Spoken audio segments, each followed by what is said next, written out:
अस्सलाम वालेकुम। Programme night addition में हम आपको खुशामदीद कहते हैं। नाज़रीन, इस वक्त मुल्की सियासत में हुकूमत और तहरीक इंसाफ सिर्फ़ एक दूसरे पर अपने जलसों में तनकीद ही करते नज़र आते हैं और मुल्क के जो रियासती इदारे हैं, ख़ास तौर पर फ़ौज को तनकीद का निशाना बनाया जा रहा है। सोशल मीडिया पर ट्रेंड्स चलाए जा रहे हैं, इदारों के सरबराहान के ख़िलाफ़ आवाज़ें उठाई जा रही हैं। चंद रोज़ पहले FIA की कार्रवाइयों और कुछ अफराद की गिरफ्तारियों और DGISPR के सियासत से दूर रहने के बयान के बावजूद इदारों को सियासत में मुलव्विस करने की जो मुहिम थी, इस पर अभी तक काबू नहीं पाया जा सका। तो आज एक बार फिर से DGISPR को ये कहना पड़ा कि मुल्क में जारी जो सियासी गुफ्तगू है, इसमें दानिस्ता तौर पर पाकिस्तान की मुसल्लह अफवाज और इनकी क़यादत को मुलव्विस करने की कोशिश नहीं होनी चाहिए। ये कोशिशें मुसल्लह अफवाज के साथ साथ इनकी आला क़यादत के हवाले से जो की जा रही हैं, ये बिल्कुल गलत है। सियासी रहनुमा, सहाफ़ी, तज्ज़ियाकारों के गैर मुसद्दिका, हद तक अमेज़ और इश्ताल अंगेज़ बयानात का ये जो अमल है, ये इंतहाई नुकसानदेह है। पाकिस्तान की मुसल्लह अफवाज सबसे तवक्को करती हैं कि वो कानून की पासदारी करें और मुसल्लह अफवाज को मुल्क के बेहतरीन मफाद में सियासी जो अमल है, सियासी गुफ्तगू है, इससे दूर रखें। नाज़रीन, इस वक्त मुल्क में जो सियासी तनाव है, ये उरूज पर है। नून लीग और तहरीक इंसाफ जलसे जुलूसों की सियासत कर रहे हैं और इन्हीं जलसों में दोनों तरफ से इदारों या उनके अफसरान का जिक्र भी किया जा रहा है। गुज़श्ता दिनों नून लीग ने फ़तेह जंग अटक में जलसा किया और वहाँ मरीम नवाज़ ने खिताब के दौरान इमरान खान पर तनकीद करते हुए किसी का नाम लिए बगैर कहा कि एक तकर्री क्या हुई कि इमरान खान के आँख और कान भी गए कि उन्हें कुछ नज़र ही नहीं आता। उन्होंने क्या कहा, ज़रा देखिए।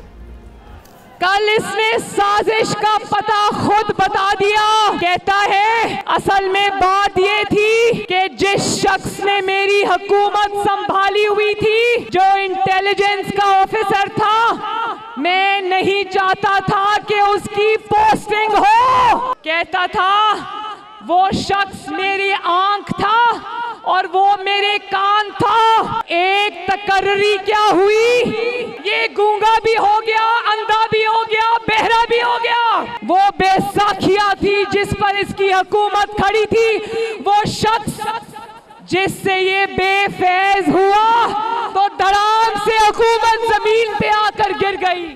दूसरी तरफ आज एबटाबाद में तहरीक इंसाफ ने एक और पावर शो किया और जिस जलसे में साबिक वज़ीर दाखिला शेख रशीद ने दौरान तकरीर कहा कि मरीम नवाज़ ने फ़ौज का नाम लेकर तनकीद की तो इदारे कहाँ थे, फ़ौज कहाँ सो रही थी। साथ ही उन्होंने पाक फ़ौज से इलेक्शन कराने का मुतालबा भी किया। क्या कहा शेख रशीद ने, ये भी देखिए।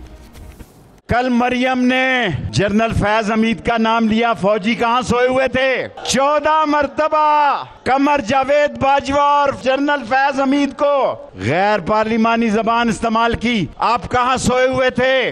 मैं अफवाज पाकिस्तान से एबटाबाद में मुतालबा करता हूँ कि पाकिस्तान को बचाना है तो इलेक्शन करवाना है। नाज़रीन, इस्टेब्लिशमेंट हो, फ़ौज हो, अदलिया हो या किसी भी रियासत और मुल्क की बका के लिए तमाम जो इदारे हैं ये नागुज़ीर होते हैं और इनमें से किसी एक का भी कमज़ोर होना या कमज़ोर करना पूरी कौम की कमज़ोरी होता है। मुल्क में इस वक्त लाखों मुकदमात अदालतों में चल रहे हैं, यानी करोड़ों पाकिस्तानियों का एतमाद भी आज भी इन्हीं अदालतों से ही जुड़ा हुआ है। इंसाफ के लिए आज भी इन्हीं अदालतों का ही दरवाज़ा खटखटाया जाता है। क्या इस अदालती निज़ाम के बग़ैर हम मामूलाते ज़िंदगी का तसव्वुर कर सकते हैं? अफवाज पाकिस्तान की वजह से मुल्क की दिफा कायम है एक ऐसे वक्त में जब बहुत से बैन अल-अक़वामी दुश्मनों की वतन अज़ीज़ पर नज़र है, दहशत गर्दी का माहौल है। ऐसे में अफवाज पाकिस्तान इस मुल्क के दिफा के लिए मौजूद हैं और फिर ऐसे हालात में अपने इदारों के ख़िलाफ़ सियासी प्रोपेगेंडा को काउंटर करना हम सब की ज़िम्मेदारी है, चाहे वो किसी भी सियासी पार्टी की तरफ से हो। इदारों और शख्सियात में फ़र्क को जानना बहुत ज़रूरी है। इसी मौजू पर मैं बात करूंगी। मुझे ज्वाइन कर रहे हैं साबिक वज़ीर ख़ारजा तहरीक इंसाफ के सीनियर रहनुमा शाह महमूद कुरैशी साहब। अस्सलाम वालेकुम, बहुत बहुत शुक्रिया। शाह साहब, आज DGISPR ने एक बार फिर से कहा कि पाक फ़ौज को सियासी अमल में शामिल ना किया जाए, सियासी गुफ्तगू में ना घसीटा जाए। अब बात यह है कि नून लीग हो या PTI हो, हर एक को अपने किए का जवाब देना है, अपने अमल का हर कोई जवाबदेह है। शेख रशीद साहब ने आज ये कह दिया कि मरीम नवाज़ ने जो कल तनकीद की थी फ़तेह जंग जलसे में, फौज कहाँ सोई हुई थी? उन्होंने एक बार नहीं, उन्होंने बार बार इस चीज को रिपीट किया, बार बार वो उन्होंने फौज को कहा कि आप लोग फौजी कहाँ सोए हुए थे। क्या इस लबो लहजे में बात करना ये दुरुस्त है शाह साहब? मैं समझता हूँ कि हमें इदारों को सियासत में, जब वो खुद कह रहे हैं कि हम सियासत में मदाखलत नहीं करना चाहते, उनका एक आईनी रोल है और वो अपने आईनी रोल के अंदर रहना चाहते हैं, हमें उनको बिलावजह बिल्कुल नहीं घसीटना चाहिए और मैं उनसे इत्तफाक करता हूँ। देखिए, हम पर तनकीद की जा रही थी, हमने वाज़े तौर पे कहा कि तहरीक इंसाफ की पॉलिसी नहीं है इदारों पर इस किस्म की तनकीद करना। हो सकता है कुछ लोग जज्बात में आके, अब करोड़ों लोगों के पास फोन है और सोशल मीडिया पे किसी का कंट्रोल नहीं है, लोगों ने शायद तजावुज किया हो, लेकिन हमारी ये पॉलिसी नहीं है।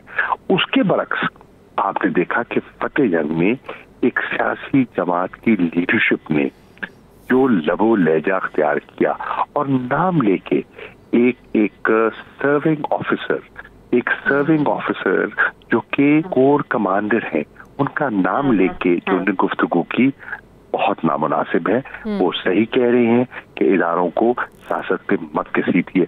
हम तो हमेशा यही कहते रहे हैं कि इदारों को सियासत से बाहर रहना चाहिए, और जब वो इस चीज पर आमादा हो गए हैं और सियासत से लाताल्लुक होने का फैसला कर दिया है, तो क्यों घसीटते हैं? आज शहबाज शरीफ साहब से, प्राइम मिनिस्टर से हम एंकर्स की मुलाकात थी, मरियम नवाज किसी लबो लहजे पर उनसे सवाल भी हुआ, तो प्राइम मिनिस्टर ने कहा कि शोला बयानी में इस तरह के जज्बात में इस तरह के बयानात वो उन्होंने दे दिए, इसको संजीदगी से नहीं लेना चाहिए। तो जिससे ये हमें तासुर मिला कि प्राइम मिनिस्टर इस चीज को सपोर्ट नहीं करते हैं।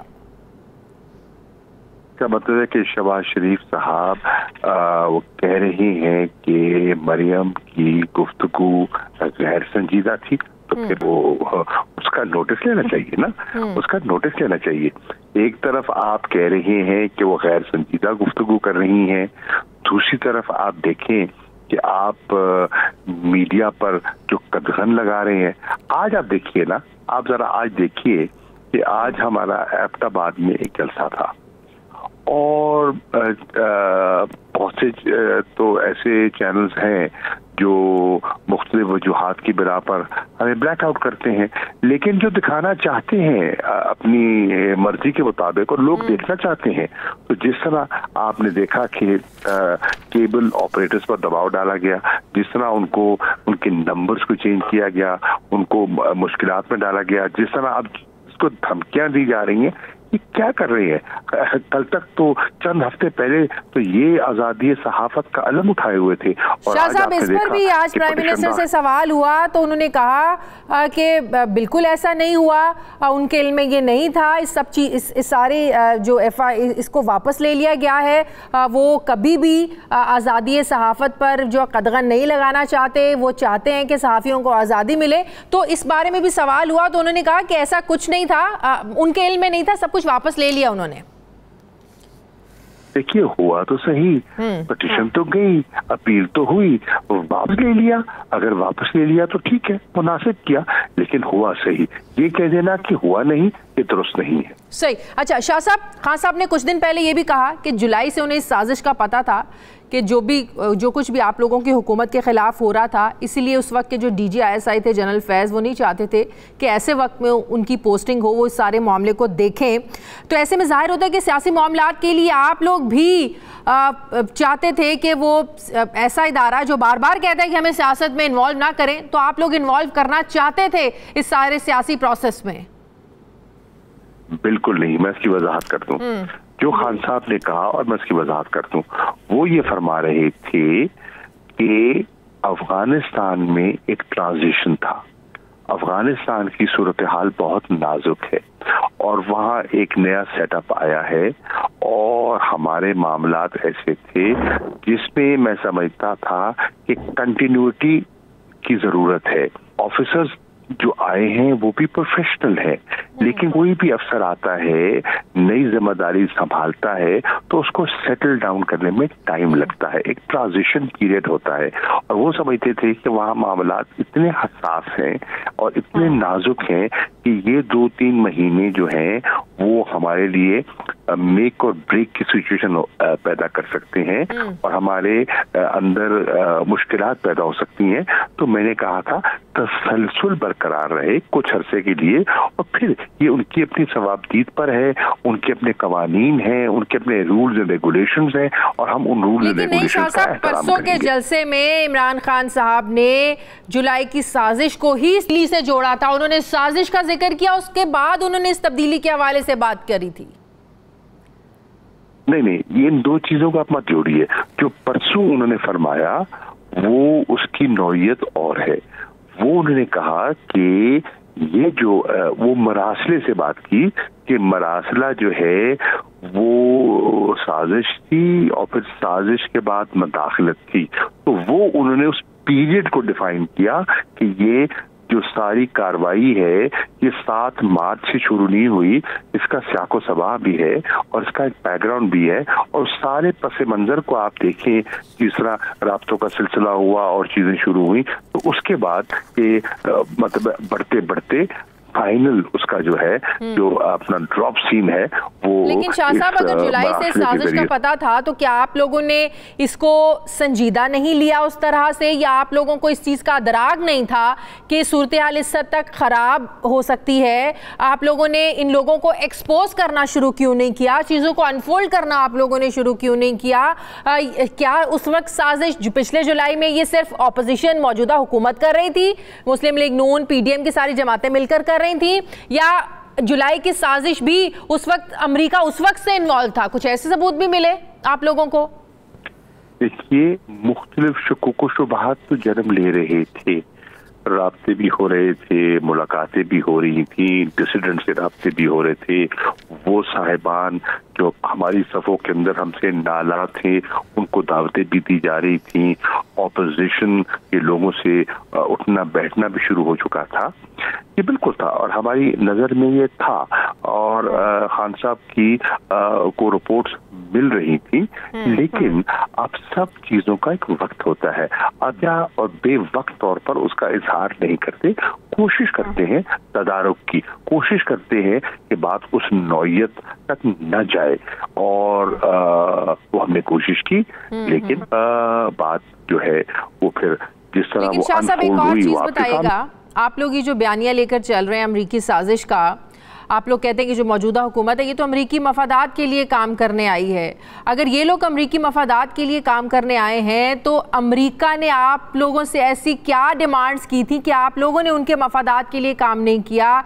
ऐसी कौन सी नाराज़गी हो गई थी अमरीका की आप लोगों से कि वो इस हद तक चला गया कि आप लोगों को उन्होंने बाहर किया और इन लोगों को हुकूमत में लाकर बिठा दिया? ऐसे कौन से मफादात थे अमरीका के जिनको आप लोगों ने पूरा नहीं किया और ये लोग पूरा करेंगे? देखिए, उन्होंने ये कहा है, और मैं फिर वजाहत कर दूं, उन्होंने ये कहा है, इमरान खान साहब ने ये कहा है क्योंकि हमने पाकिस्तान के मफादात को तरजीह दी, हमने एक इंडिपेंडेंट फॉरेन पॉलिसी को तरजीह दी जो कुछ लोगों को नागवार गुजरी, क्योंकि एक माजी की तारीख है और वो आदी थे कि वो तो फोन उठाते थे, वो हुक्म हम बजा ले आते थे और हम तामील कर देते थे। पहली मर्तबा उनको एक ऐसी हुकूमत का सामना करना पड़ा जो बरमला कह रही थी जो आप कर रहे हैं हम उस पर इत्तफाक नहीं करते। हम समझते हैं कि अफगानिस्तान में मिलिट्री सोल्यूशन नहीं है, उसका पॉलिटिकल सोल्यूशन है, और आहिस्ता आहिस्ता कन्वर्जेंस हुई। हम समझते हैं कि जो यूक्रेन की लड़ाई है उसमें पाकिस्तान को मुलव्विस नहीं होना चाहिए, हम उसमें गैर जानबदार रहकर अमन के लिए काम करना चाहते हैं और पीस और डायलॉग को फरोग देना चाहते हैं। हम समझते हैं कि जिस तरह आपने अपनी डिप्लोमेटिक स्पेस बढ़ाई है और हिंदुस्तान के साथ अपने ताल्लुकात बढ़ाए हैं अमेरिका ने, और आज इस खित्ते में उसको अपना स्ट्रेटेजिक पार्टनर वो समझते हैं, तो हम समझते हैं कि अफगानिस्तान में अमन और इस्तेकाम के लिए और सेंट्रल एशिया में जो हमारी रीजनल कनेक्टिविटी की जरूरियात हैं उनको मलूज़े खाते रखते हुए हमें रूस के साथ अपने ताल्लुकात में बेहतरी लानी चाहिए, और हमने ऐसा करने की कोशिश की पाकिस्तान के मफाद में। अगर सस्ता तेल वहां से लेकर आए, अब देखिए आज अदाद-ओ-शुमार क्या कह रहे हैं, आज अदाद-ओ-शुमार ये कह रहे हैं कि हमारी मुल्क की जो गंदम की पैदावार है वो हमारी डिमांड जो है और जो हमारी पैदावार है उसमें 3 मिलियन टन का गैप है, और हम रशिया से हमने 2 मिलियन टन की हमने बात की थी कि वो सस्ते दामों उनके पास वाफिर गंदम मौजूद थी, वो हमें दे देते। अब अगर ये नहीं आती और यकीनन मुझे लगता है कि मामलात आगे नहीं बढ़े तो क्या होगा, आटे पर प्रेशर पड़ेगा, एक आटे का क्राइसिस फिर जन्म लेता हुआ मैं देख रहा हूँ, और हुकूमत को गफलत की नींद में नहीं रहना चाहिए। आज़ाद फॉरेन पॉलिसी की बात कर रहे हैं, अगर अमेरिका को पाकिस्तान की आज़ाद फॉरेन पॉलिसी से मसाइल थे तो क्या ये मसाइल सदर ट्रंप की इंतजामिया के साथ भी आप लोगों के चल रहे थे या बाइडेन इंतजामिया के साथ शुरू हुए, मतलब कि रिपब्लिकन के साथ आप लोगों के मसाइल नहीं थे? क्या ये मसाइल जो डेमोक्रेट्स के साथ शुरू हुए आप लोगों के? देखिए, डेमोक्रेटिक एडमिनिस्ट्रेशन और बाइडेन एडमिनिस्ट्रेशन में मेरी नजर में उनसे गफलत हुई। पाकिस्तान ने बड़ा मुस्बत किरदार अदा किया अफगानिस्तान के अमन में, पीस प्रोसेस में और इनखला में। जब उन्होंने फैसला किया वहां से निकलने का तो इनखला में सेफ एग्जिट में पाकिस्तान ने बड़ा इम्पोर्टेंट रोल प्ले किया। लेकिन इस हुकूमत का, क्योंकि बहुत से लोग ये थे पिछली जो ओबामा की एडमिनिस्ट्रेशन से मुंसलिक थे और वो एक हैंगओवर इन पर तारी था, वो उससे नहीं निकल पाए, और उन्होंने पाकिस्तान के जो पॉजिटिव हमारा एटीट्यूड था, जो कंस्ट्रक्टिव हमारी अप्रोच थी, उसको रेसिप्रोकेट नहीं किया, और उन्होंने वक्त जाया किया और उन्होंने एक मौका गंवाया, और उनको शायद एहसास ना हुआ कि पाकिस्तान के बगैर इस खित्ते में जो अमन और इस्तेहकाम है उनके लिए मुमकिन नहीं होगा। अब उन्हें एहसास धीरे धीरे हो रहा है कि वो गलती कर चुके, गलती हो सरजद हो चुकी, और कुछ जो यहाँ हमारी पॉलिसी थी वो इंडिपेंडेंट थी। हम ताल्लुकात बिगाड़ना नहीं चाहते थे, हम ताल्लुकात बेहतर करना चाहते थे, लेकिन हम जिसे कहते हैं ना डोर मैट नहीं बनना चाह रहे थे। मिसाल के तौर पर एक डेमोक्रेसी पे एक समिट उन्होंने एक मुनाकिद किया वर्चुअली से ही, और उसमें उन्होंने कहा कि खान साहब को हम दावत दे रहे हैं, प्राइम मिनिस्टर साहब को, वो सिर्फ 3 मिनट की एक रिकॉर्डेड स्टेटमेंट देंगे। कोई सवाल और जवाब का जो सेशन है उसमें हिंदुस्तान के वजीर आजम तो होंगे लेकिन पाकिस्तान का नहीं होगा। तो हमने कहा कि मुनासिब नहीं है, हम किसी कैंप पॉलिटिक्स का हिस्सा भी नहीं बनना चाहते और इस किस्म की इजलास में शिरकत नहीं करना चाहते जिसमें अगर कोई सवाल उठता है और हम उसको रिबट ना कर सकें, पाकिस्तान का वजीर आजम पाकिस्तान का पूरा मुकदमा सही तरीके से पेश ना कर सके, हमने वहां जाना मुनासिब नहीं समझा। उसको महसूस किया गया, लेकिन हमने जो फैसला किया मैं समझता हूँ दुरुस्त किया। इसका मतलब है ज्यादा मसाइल आप लोगों के इंतजामिया के साथ ही शुरू हुए। अच्छा, आज प्राइम मिनिस्टर शहबाज शरीफ ने यह भी कहा है जो साजिश का आप लोग इल्जाम लगा रहे हैं हम इस पर कमीशन बना रहे हैं, लेकिन उन्होंने बड़ा बरमला इस बात का इजहार किया कि उन्हें पता है कि कमीशन की जो भी रिपोर्ट आएगी, नताइज आएगी, आप लोगों ने मानना नहीं है, फिर भी वो कमीशन बना रहे हैं। ये कमीशन हमें इनका कबूल नहीं है, इनका तो रिकॉर्ड आपके सामने है, ये गलत बयानी करते हैं, ये झूठे स्टेटमेंट्स देते हैं। इनका आपने देखा कैलिब्री फॉन्ट से और कतरी खत से इनका रिकॉर्ड आपके सामने है। आप क्या तवक्को कर सकते हैं कि इनका बना हुआ कमीशन, इनके जो बने हुए TORs वो कौम को कबूल होंगे? हरगिज़ नहीं होंगे। चुनांचे हमने क्या कहा है, हमने कहा है कि चीफ जस्टिस की सरबराही में ये चीफ जस्टिस एक कमीशन तश्कील दें और हमने कुछ टी और सजेस्ट किए हैं, उसमें वो जो बेहतरी डालना चाहें, जो मुनासिब समझे वो कर सकते हैं और वो जो कमीशन है इन एन ओपन हियरिंग हमें कबूल होगा।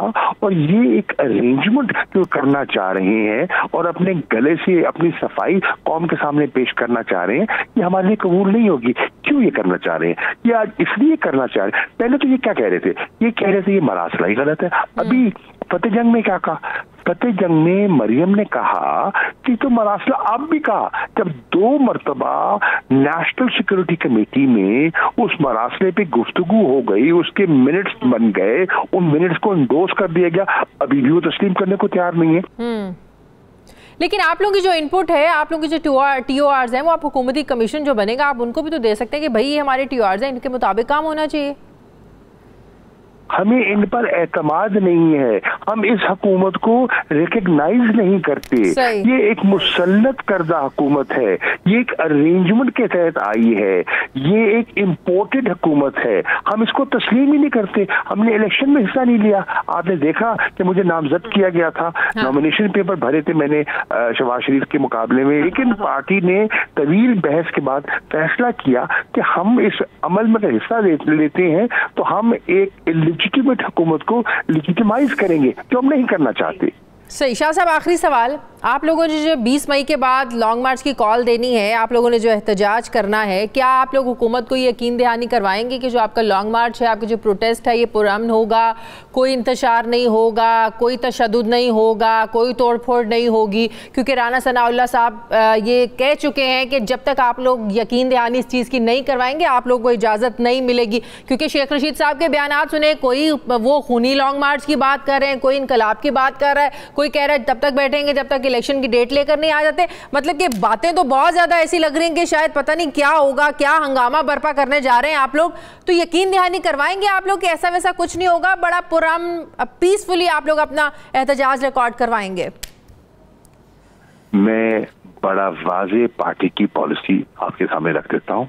पार्टी की पॉलिसी है अदम तशद्दुद। हमारी पॉलिसी में तसादुम नहीं है।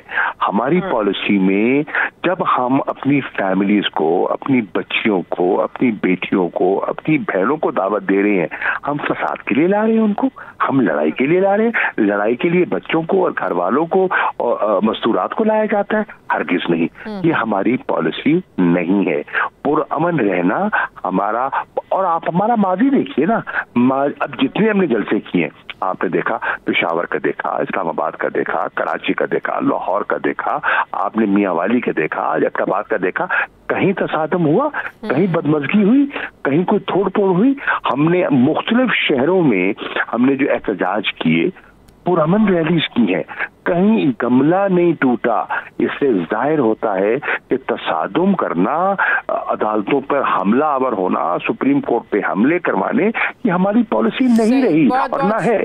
बहुत बहुत साबिक वज़ीर ख़ारजा पाकिस्तान तहरीक इंसाफ के सीनियर रहनुमा शाह महमूद कुरैशी साहब मेरे साथ थे। नाज़रीन, मुझे प्रोग्राम एक ब्रेक लेनी है, वापस आते हैं छोटे से वक्फे के बाद।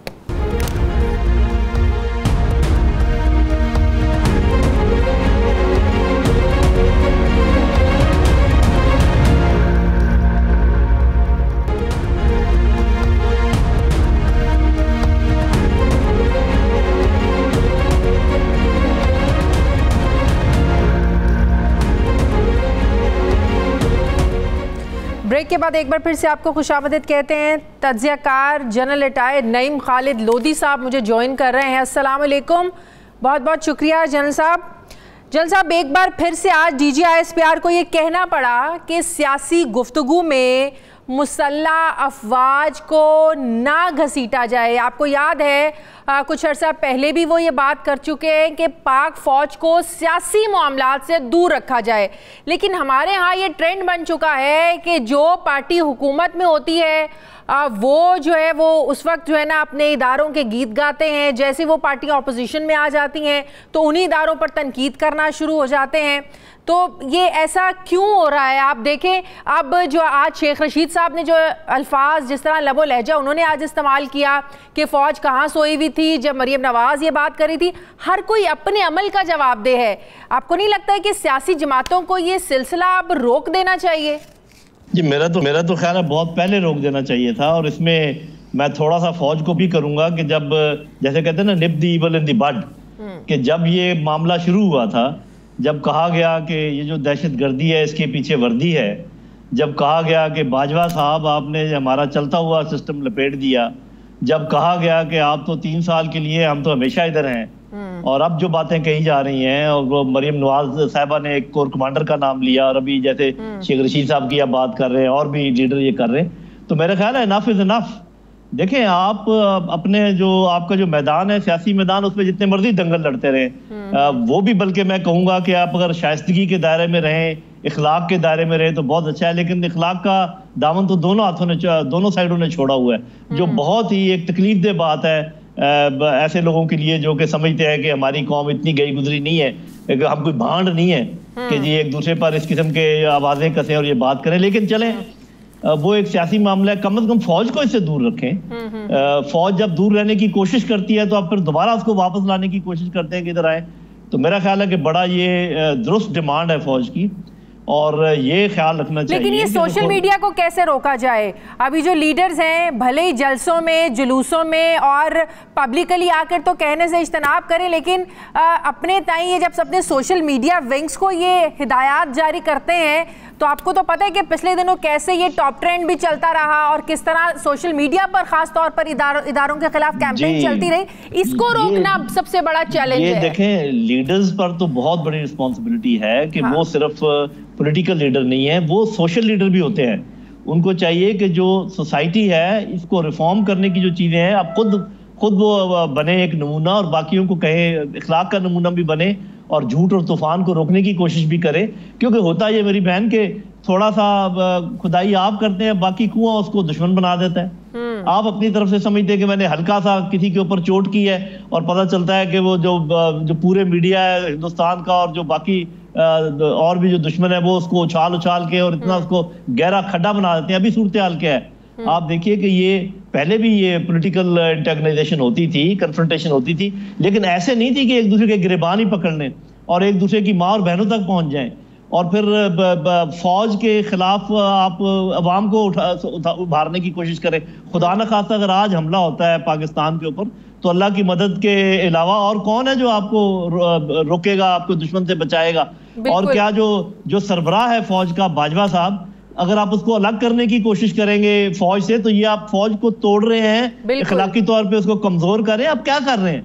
तो मेरा ख्याल है कि ये सबके सोचने का मुकाम है। और एक और चीज, क्या फौज का काम है इलेक्शन करवाना? जिस तरह शेख रशीद साहब आज जो है ना वो बड़े जोरदार लहजे में कह रहे थे कि आप आए और इलेक्शन करवाएं, तो एक तरफ तो हमें कहा जाता है कि सियासी मामलात से दूर रखे, दूसरी तरफ सियासी जो हमारे लीडर्स हैं, जो सियासी रहनुमा है, वो तो खुलकर सरेआम फौज को दावत देते आए, जी हमारे सियासी प्रोसेस का आप हिस्सा बने, आप इंटरफेयर करें। जी देखें, इसमें सीधी सी बात है, अगर उनको कोई शिकायत है इलेक्शन कमीशन के मतलब, तो उसका कोई तरीक़ाकार होगा, कोई कॉन्स्टिट्यूशन में होगा, कोई लॉ में होगा, उस पर वो अमल करें। फौज को बुलाने की जो अथॉरिटी है वो तो हुकूमत की है, वो इलेक्शन कमीशन की भी है, वो सुप्रीम कोर्ट की भी है। इन तीनों में से अगर कोई कहेगा तो फौज जरूर आएगी, और वहीं तक आएगी जहां तक इनको कहा जाएगा।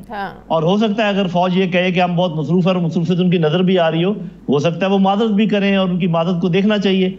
लेकिन हर कोई तो नहीं आज बोला, मैं तो नहीं कह सकता कि फौज को बुलाए, आप तो नहीं कह सकती। इसका कोई तरीकाकार है ना, कोई आइन में दिया हुआ है, कोई कानून में दिया हुआ है, उसके मुताबिक चले तो उसमें कोई शक। मेरा अपना ख्याल ये है कि ये फौज को अंदर घसीट कर अपना बयानिए को जो तकवीत देने की कोशिश है, जब आप अपोजिशन में होते हैं, चाहे ये थे जो भी बैठे हुए हैं, इन्होंने भी कोई काम नहीं किया, और चाहे अब जो हो रहा है वो भी मेरा ख्याल मुनासिब नहीं है। लेकिन अभी जो हो रहा है, अब तो देखिए ना, नून लीग हुकूमत में अब मरियम नवाज साहिबा जिस तरह लबो लहजा इस्तेमाल कर रही हैं, आपको नहीं लगता कॉन्शियसली और इनकॉन्शियसली ये शहबाज शरीफ साहब की, प्राइम मिनिस्टर की सियासत को, हुकूमत को ये नुकसान पहुँचाने के मुतरादिफ है? जी देखिए, बिल्कुल आपने तो एक फिर गहरी पॉलिटिकल बात कर दी है ना। आपको पता है पॉलिटिक्स में मैं ज्यादा बात नहीं करता।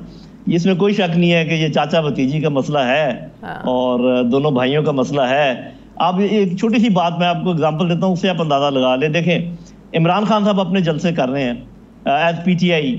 अब इसके मुकाबले में जलसे पीडीएम को करने चाहिए, लेकिन क्या हो रहा है, ये नून अपने अलग जलसे कर रही है, पीपल्स पार्टी अपने अलग जलसे का इंतजाम कर रही है, जिसका ये मतलब है कि इनकी जो इंटरनल रिफ्ट्स हैं वो बिल्कुल सामने आ रही हैं। इसमें मैं ज्यादा तबसरा नहीं करना चाहता। इलेक्शन तो उन्होंने अपने मंशूर पे लड़ना है ना। आप देखिए, एक तरह से इलेक्शन का माहौल तो बना हुआ है जी। इसका ये मतलब है कि उनके ज़हन में भी ये बात है कि इलेक्शन जल्दी हो सकते हैं। इस पर मैं मजीद कोई तबसरा नहीं करता। इसलिए मैं ये कह रहा हूँ कि शहबाज शरीफ साहब ने ये महसूस कर लिया होगा फौरन ही कि जितने दिन हम रहेंगे उतने हम डिस्क्रेडिट होंगे, क्योंकि हमसे कंट्रोल तो कुछ भी नहीं होना। ना पेट्रोल की कीमत कंट्रोल होनी है, ना चीनी की कीमत कंट्रोल होनी है, या आटे की कीमत कंट्रोल होनी। तो अगर आज हम लड़ लें तो शायद हम कोई 5 सीटें निकाल लें।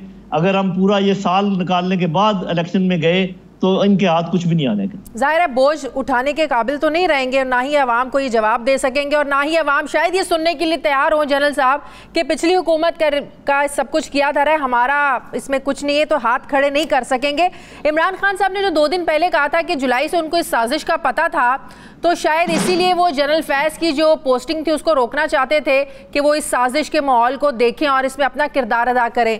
तो इसका मतलब ये है कि चाहे आज की हुकूमत में बैठे लोग हों, चाहे आज की ऑपोजिशन जो कल हुकूमत का हिस्सा थी, ये चाहते रहे हैं हमेशा से कि फ़ौज उनके पॉलिटिकल प्रोसेस का हिस्सा बने, मुश्किल में हो तो इनको बाहर निकालें और किसी ना किसी तरीके से अपनी इंटरफेरेंस जारी रखें। वो जी देखें, फ़ौज और जितने भी इंस्टीट्यूशन है ISI वगैरह, एक तो इनका लेजिटिमेट और लॉफुल काम है कि वो सपोर्ट करे जो भी गवर्नमेंट है in the interest of Pakistan, के पाकिस्तान के लिए जो भी फायदा। लेकिन जब कोई ऐसे लगे कि कोई पार्टी अपने पॉलिटिकल इंटरेस्ट के लिए इस्तेमाल कर रही है, तो मेरा ख्याल है उस पर वो अनलॉफुल कमांड हो जाती है और उस पर इनकार कर देना चाहिए।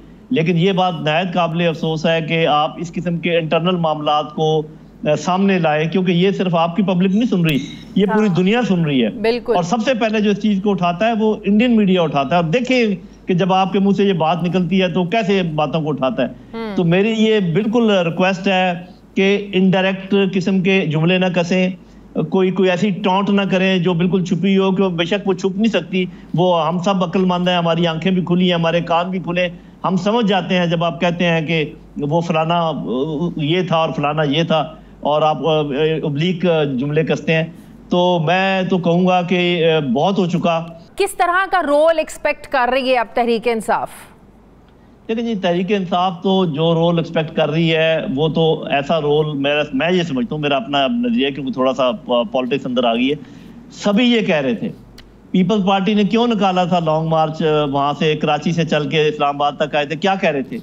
इलेक्शन करवाओ। हाँ। ये PMLN क्या कह रही थी? इलेक्शन करवाओ। PTI क्या कह रही है? इलेक्शन करवाओ। तो बस मेरा ख्याल है इसके जितने भी सब इस बात पे सबको मुत्तफिक होना चाहिए। और जैसे मैंने कहा कि अब तो PDM के भी ये हक में है कि इलेक्शन हो। वक्त गुजरने के साथ उनको कुछ मिलने का नहीं है, खो सकते हैं। और उसके लिए ये कि फौज को कहने के बजाय वो इलेक्शन कमीशन के ऊपर अपनी एक एका पैदा करें कि किसको होना चाहिए वहां पर, किसको नहीं होना चाहिए। सुप्रीम कोर्ट का दरवाजा खटखटाएं, कॉन्स्टिट्यूशन को देखें, और फौज कॉन्स्टिट्यूशन के दायरे में अगर कोई बुलाएगा तो आएगी। बहुत बहुत शुक्रिया दिफाई तज्जिया ने रिटायर्ड नईम खालिद लोधी साहब मेरे साथ है, बहुत शुक्रिया आपका। मुझे प्रोग्राम में एक ब्रेक लेने नाज़रीन वापस आते हैं एक छोटे से वक्फे के बाद।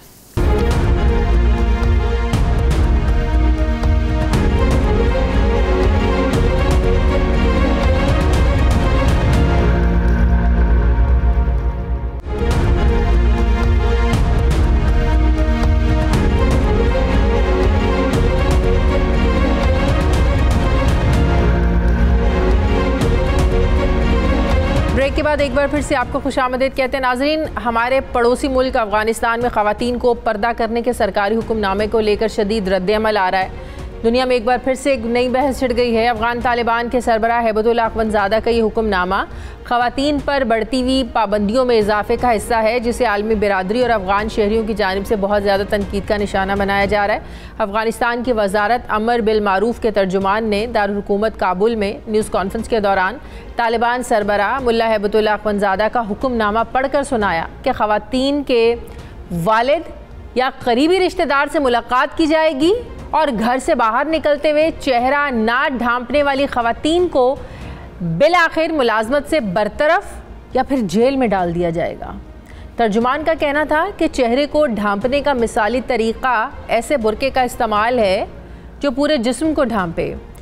एक ख़बर के मुताबिक मुल्ला हैबतुल्लाह अख्वंज़ादा के फरमान में कहा गया है कि ख़वातीन चादर ओढ़ें, यानी सर से पाँव तक ढांपने वाला बुरका लें, क्योंकि ये रिवायती और मोहतरम है। तालिबान सरबराह के हुक्मनामे के मुताबिक ऐसी ख़वातीन जिनकी उम्र ज़्यादा नहीं है या वो नौजवान हैं, इन्हें शरीयत के अहकामात के मुताबिक आँखों के सिवा अपना चेहरा लाजमी तौर पर ढांपना होगा। फरमान में ये भी कहा गया है कि ख़वातीन को घर से बाहर कोई ज़रूरी काम नहीं तो बेहतर है कि वो घर पर ही रहें। इस किस्म का बुरका 1996 से तक कायम रहने वाली साबिक तालिबान की हुकूमत जो 2001 तक थी, इसकी एक अलामत बन गया था। अफ़गानिस्तान में ज़्यादातर ख़वातीन मजहबी वजूहात की बिना पर सर पर दुपट्टा लेती हैं और काबुल जैसे शहरी इलाकों में बहुत सी ख़वातीन अपना चेहरा नहीं ढांपती। पर्दे के अलावा ख़वातीन को हरात में ड्राइविंग लाइसेंस देने से भी अब मना कर दिया गया है। अगरचे ये हुक्मनामा अभी ज़बानी दिया गया है, लेकिन अफ़गानिस्तान के सरकारी ज़राए इसकी तस्दीक करते हैं। इसके अलावा अफ़गानिस्तान में तालिबान को दोबारा इक़्तिदार में आए 8 महीने से ज़्यादा का अरसा हो गया है। तालिबान की जानिब से लड़कियों के लिए स्कूल खोलने के वादे और आलमी बिरादरी के दबाव के बावजूद तालिबान की जानिब से कोई उम्मीद अफजा कदम नहीं उठाया गया अभी तक। नाज़रीन, तालिबान हुकूमत का ख़वातीन के लिए सख्तियों के ये जो इक़दामात हैं, ये एक ऐसे वक्त में सामने आ रहे हैं जब मगरबी ममालिक, खुसूसन यूरोपी ममालिक, यही एतराज़ात लगा कर अफ़गानिस्तान की हुकूमत को तस्लीम करने से आज भी इनकारी हैं और अफ़गान हुकूमत को इस वक्त दुनिया में ख़ुद को तस्लीम कराने की अशद ज़रूरत है। इसी पे बात करने के लिए नाज़रीन मुझे ज्वाइन कर रहे हैं साबिक सफ़ीर रुस्तम शाह मोहम्मद साहब। अस्सलाम वालेकुम, बहुत बहुत शुक्रिया रुस्तम शाह साहब। तालिबान जब इस बात को समझते हैं, जानते हैं कि उन्हें दुनिया की सपोर्ट की ज़रूरत है, फाइनेंशियली भी और दूसरे बहुत से मामलात को लेकर भी, और उन्हें पता है कि अमेरिका के, मगरिब के, यूरोपीय ममालिक के उन पर एतराज़ात क्या हैं, क्या तहफ़्फ़ुज़ात हैं, लेकिन अब औरतों की तालीम को लेकर या ज़बरदस्ती पर्दे को लेकर जिस तरह के इक़दामात या फरमान जारी किए जा रहे हैं, आपको नहीं लगता ये तालिबान की हुकूमत को मज़ीद मुश्किलात में डालेंगे ऐसे इक़दामात? बिल्कुल ऐसी होने जा रहा है। मेरा ख्याल है तालिबान की हुकूमत बहुत कंफ्यूजन का शिकार है। अभी तक उन्होंने कोई वाज़ेह पॉलिसी नहीं अपनाई इस बारे में कि औरतों के साथ औरतों का पर्दा कैसे कराया जाए और कॉलेजों में और स्कूलों में, जो हाई स्कूल्स हैं, उनमें कैसे उनको सेग्रीगेट किया जाए। कभी वो कहते हैं कि जब हम इनकी सेग्रीगेशन का बंदोबस्त करेंगे तब हम स्कूल और कॉलेज खोलेंगे। कभी कहते हैं कि नहीं, वो आए लेकिन हम स्कूल और कॉलेजों के अंदर उनके लिए पार्टीशन कर देंगे ताकि वो पर्दे में रहें। कभी कहते हैं कि अभी उनका वक्त नहीं आया, वो ज़रा इंतज़ार करें। कभी पर्दे के बारे में कहते हैं कि पर्दा जो है वो पर्दा भी हो और एक महरम भी साथ हो हर औरत के साथ जब वो बाहर निकले। कभी कहते हैं कि वो जो है वो सिर से पाँव तक ये पूरा बुर्का जो है वो इस्तेमाल करें, सिर्फ चादर से काम नहीं होगा, अपने चेहरे को बहरहाल उनको कवर करना होगा। तो ये मुख्तलिफ जो इस वक्त उनकी तरफ से ऐलानात हो रहे हैं, तो इतनी कंफ्यूजन क्यों? अब देखें ना, 8 महीने से ज्यादा का अरसा हो गया है, इतनी कंफ्यूजन क्यों? ये जानते समझते हुए भी कि हमारे बहुत से मामलात लटके हुए हैं। कंफ्यूजन इसलिए है कि जो अफगानिस्तान की जो शूरा है, इसमें बहुत से लोग इस पॉलिसी के मुखालिफ हैं। वो कहते हैं कि हमें दुनिया के साथ इंटरेक्ट करना होगा, दुनिया के साथ रहना होगा, दुनिया के साथ मिलकर चलना होगा, हम इस्लामी इमारत ज़रूर कायम करेंगे, लेकिन हम ये जो पाबंदियाँ हम पर हम लगा रहे हैं औरतों पे, इसकी वजह से जो दुनिया के ममालिक हमें कुछ तस्लीम करने की बात कर रहे थे वो अब नहीं होगा। तो इसलिए बहुत से शूरा के जो मेंबर हैं वो इस पॉलिसी के खिलाफ हैं, बाज़ इस पॉलिसी के हक में हैं, इसलिए ये कन्फ्यूजन है, इसलिए अभी तक उनकी तरफ से कोई वाज़ेह पॉलिसी सामने नहीं आई। लेकिन मैं समझता हूँ कि जल्द या बदेर उनको ये हकीकत का सामना करना होगा कि दुनिया के साथ मिलकर उन्होंने रहना है, आइसोलेशन में वो नहीं रह सकते। पर्दा ज़रूर वो करवाएं, लेकिन ऐसा पर्दा करवाएं जिससे कि औरतों को तकलीफ भी ना हो, उनको काम पर जाने में भी सहूलत हो, उनको कॉलेज और स्कूल यूनिवर्सिटी जाने में भी सहूलत हो, और उनको बाहर सफ़र करने में भी सहूलत हो। अगर ये नहीं होगा तो फिर रद्द-ए-अमल शदीद होगा अफगानिस्तान के अंदर भी और बाहर भी। तो पिछले 8 महीनों से हमें तो यही खबरें मिल रही थी कि बहुत ज़्यादा वहाँ पर फाइनेंशियल प्रॉब्लम्स बहुत हैं, ग़ज़ाई बहरान वहाँ पर बहुत है, दुनिया मदद करने को तब तक तैयार नहीं है, स्पेशली ख़वातीन का मामला सबसे आगे था। तो ये मसाइल हल तो नहीं हुए, तो मामला चल कैसे रहे हैं उन तालिबान हुकूमत के? कुछ मदद उनको आ रही है, बायलैटरल असिस्टेंस बाज़ ममालिक की तरफ से उनको मदद पहुंचाई जा रही है, कुछ उनको कर्जे भी मिल रहे हैं। लेकिन जो मेन मसला है उनका जो एसेट्स हैं $12 बिलियन के अमेरिका के पास, जो अफगान हुकूमत के अफगानिस्तान के अपने एसेट्स हैं जो अमेरिका ने रोक रखे हैं, और वो कहते हैं कि जब तक हमारी तसल्ली नहीं होगी हम एसेट को रोके रहेंगे। तो उन्हें तो और जवाब मिलेगा ऐसे इक़दाम के बाद, आप नहीं समझते उन्हें और जवाब मिलेगा इमदाद रोकने का? उनको जवाब मिलेगा, और वो उन लोगों की सरपरस्ती भी करेंगे, उनको इनकरेज भी करेंगे जो तालिबान की हुकूमत के खिलाफ बरसर पैकार होना चाहते हैं, या उनके खिलाफ आवाज़ उठाना चाहते हैं, या उनकी हुकूमत के खिलाफ कोई जदोजहद शुरू करना चाहते हैं। अमेरिका उनकी सरपरस्ती भी करेगा, उनको इनकरेज भी करेगा, उनको हेल्प भी करेगा। ये बात तालिबान को समझ लेनी चाहिए कि इस वक्त उनका बड़ा फ़ायदा यही है कि जितने वॉरलॉर्ड्स हैं सब अफगानिस्तान से भागकर चले गए हैं, कोई उनका मुकाबला करने वाला नहीं है। लिहाजा इस वक्त से वो फ़ायदा उठाएं और ऐसे इक़दाम न करें जिसकी वजह से लोगों में भी बदगुमानी पैदा हो, और बाहर के ममालिक जो हैं वो अपने उस पे अड़े रहे कि हम इनको तस्लीम नहीं करेंगे क्योंकि औरतों को अपने हुकूक देने को तैयार नहीं है। साहब, ऐसे मामलात पर समझता हूं कि जो ममालिक ऑलरेडी तालिबान की हिमायत भी कर रहे थे, सपोर्ट भी कर रहे थे, मतलब पाकिस्तान की मिसालें, पाकिस्तान तो दुनिया भर के कह रहा था कि आए इनकी हुकूमत को तस्लीम करें, इनकी मदद करें। पाकिस्तान तो शुरू पहले दिन से ही दुनिया को ये मैसेज दे रहा है। तो ऐसे इक़दाम के बाद भी अगर क्या हम इस पोजीशन में हैं कि हम तालिबान को सपोर्ट करें अमेरिका के साथ? आपको पता है किस तरह के मसाइल चल रहे थे, अब तहरीक इंसाफ की हुकूमत के, अब तो नई हुकूमत आ गई है, तो इस मामले पर पाकिस्तान हिमायत कर सकता है और अमेरिका की नाराज़गी, यूरोपीय ममालिक की नाराज़गी मोल ले सकता है? देखिए, यूरोपियन ममालिक नाराज़ ऐसे नहीं होंगे अगर आप उनको तस्लीम कर लें, क्योंकि यूरोपियन ममालिक को ये मालूम है कि पाकिस्तान की कितनी एक्सटेंसिव वहाँ पे इन्वॉल्वमेंट है। पाकिस्तान का बड़ा लंबा बॉर्डर है, पाकिस्तान में इस वक्त भी लाखों मुहाजिरीन हैं, पाकिस्तान बॉर्डर की इंस्टेबिलिटी को बर्दाश्त नहीं कर सकता, उसके असरात पाकिस्तान पर होंगे, यूरोप पर नहीं होंगे। लिहाजा इस वक्त भी अगर पाकिस्तान अफगानिस्तान की हुकूमत को तस्लीम कर ले तो इससे हमारे यूरोप के साथ और अमेरिका के साथ ताल्लुकात पे असर नहीं पड़ेगा, क्योंकि ये हमारी ज़रूरत है।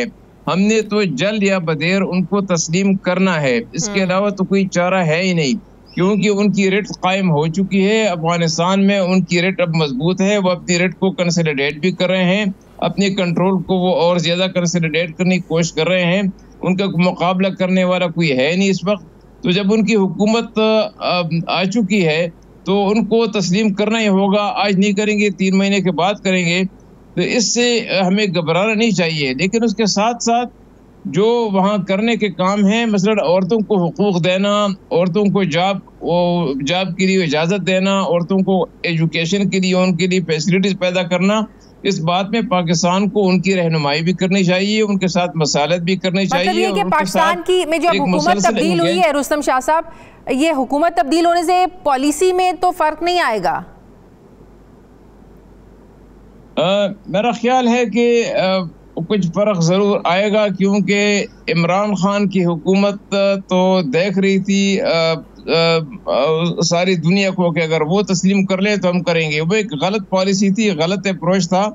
पाकिस्तान, ईरान, चाइना, ये जो ममालिक हैं जिनके वहाँ बॉर्डर मिलते हैं और जिनके मफादात हैं और जिनके स्टेक्स हैं, उनको दुनिया की तरफ नहीं देखना चाहिए, उनको अपने कौमी मफाद की तरफ देखना चाहिए। लिहाजा मैं समझता हूँ कि उस पॉलिसी में अब कोई उसको रिअप्रेस किया जाएगा, उसमें कुछ तब्दीली ज़रूर आएगी और वो तब्दीली हकीकत पसंदी पर मबनी होगी। इसी से काम आगे, अगर आप अफगानिस्तान को इंगेज करेंगे तो उनको उनकी आइसोलेशन को ख़त्म करने में मदद करेंगे, लेकिन अगर अफगानिस्तान को आप इंगेज ही नहीं करते तो उनकी आइसोलेशन मजीद डीपन होती जाएगी, मजीद वो गहरी होती जाएगी। तो इससे मेरा ख्याल है कि ना अफगानिस्तान को फ़ायदा होगा ना पाकिस्तान को फ़ायदा होगा। रुस्तम शाह साहब, जो पिछले दिनों दहशतगर्दी के इक्का दुक्का वाक़यात भी हुए, आपको क्या लगता है कि अभी भी स्लीपर जो दहशतगर्द लोग यहाँ पर भी मौजूद हैं, बॉर्डर पार करके आ रहे हैं, यहाँ पर उनके सहूलतकार मौजूद हैं? आपको क्या लगता है कि ये तालिबान की हुकूमत को तस्लीम ना करने का अभी तक रिएक्शन आ रहा है? इसका तालिबान की हुकूमत के तस्लीम करने से इसका कोई ताल्लुक़ नहीं है। वहाँ पे दो ग्रुप हैं जो हमारे लिए मसाइल पैदा कर रहे हैं। एक जो वो है आईएस है, जो दाइश जिसे कहते हैं, दाइश वाले हैं, जो कि हर कीमत पे अफगानिस्तान की हुकूमत को कन्फ्रंट करने की कोशिश कर रहे हैं, क्योंकि उनको मालूम है कि अगर बॉर्डर एरिया पर भी उनका तसल्लुत मुकम्मल हो गया तो अफगानिस्तान में उनके लिए कोई जगह नहीं होगी।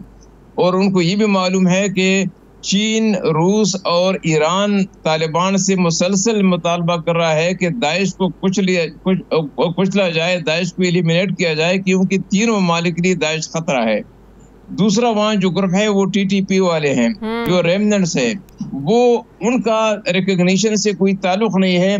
वो तो हमले करते रहेंगे, क्योंकि उनको ये भी पता है कि अब तालिबान उनको भी एक दिन कन्फ्रंट करेंगे, उनको भी वहाँ से भागने पे मजबूर करेंगे।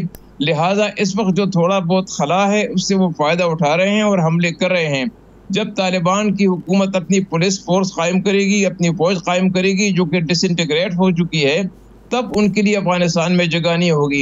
ये जो इस वक्त स्पेस उनको मिल रहा है, इसी से वो फ़ायदा उठा के पाकिस्तान पे हमले कर रहे हैं। बहुत बहुत शुक्रिया। तज्ज़ियाकार साबिक सफ़ीर मोहम्मद साहब मेरे साथ हैं। नाज़रीन, हमारे प्रोग्राम का वक्त ख़त्म हो गया। फ़ीडबैक ज़रूर दीजिएगा, अपना ख्याल रखिएगा। मुझे इजाज़त दीजिए। अल्लाह।